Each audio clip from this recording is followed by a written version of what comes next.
मी आपल्याला नम्रपणे या ठिकाणी निवेदन करेन की माननीय मुख्यमंत्र्यांनी शास्त्रीनगर सारख्या विभागामध्ये त्या ठिकाणी एखादं आरोग्य केंद्र असावं, त्याचबरोबर त्या विभागातील नागरिकांना खुलं वातावरणामध्ये बसण्यासाठी जागा मिळावी म्हणून ज्येष्ठ नागरिक कट्टा असावा, अशा प्रकारची विनंती माननीय मुख्यमंत्र्यांच्याकडे मी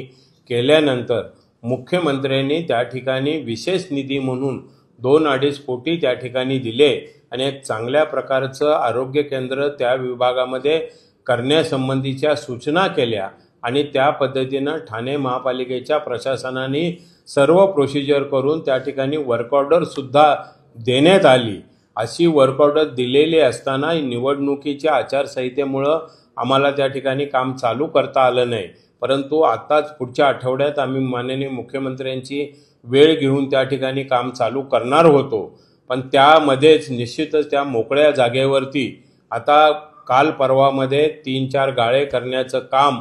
काही स्थानिक लोकांनी त्या ठिकाणी केलं आणि म्हणून हे काम प्रशासक वास्तविक पाहता ही तक्रार माननीय मुख्यमंत्र्यांच्याकडे ताबडतोब करावायची होती, परंतु माननीय मुख्यमंत्र्यांच्या व्यस्त कार्यक्रमामुळे मला त्यांच्यापर्यंत जाऊन ही तक्रार करता आली नाही। तरीसुद्धा निश्चितच आम्ही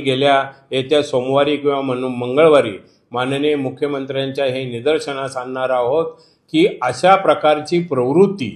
अशा भागामध्ये सरकारी जागेवरती या ठिकाणी सार्वजनिक हिताचं काम होत असताना सार्वजनिक हित बाजूला ठेवून स्वहिताच्या कामासाठी जर कोणी अशा प्रकारे काम करत असेल तर त्यांच्यावरती त्या बांधकामावर कारवाई आणि त्या व्यक्तीवर कुठल्याही प्रकारची कडक कार्यवाही व्हावी, अशा प्रकारची माननीय मुख्यमंत्र्यांच्याकडे आम्ही सोमवारी मंगळवारी करणार आहोत। तत्पूर्वी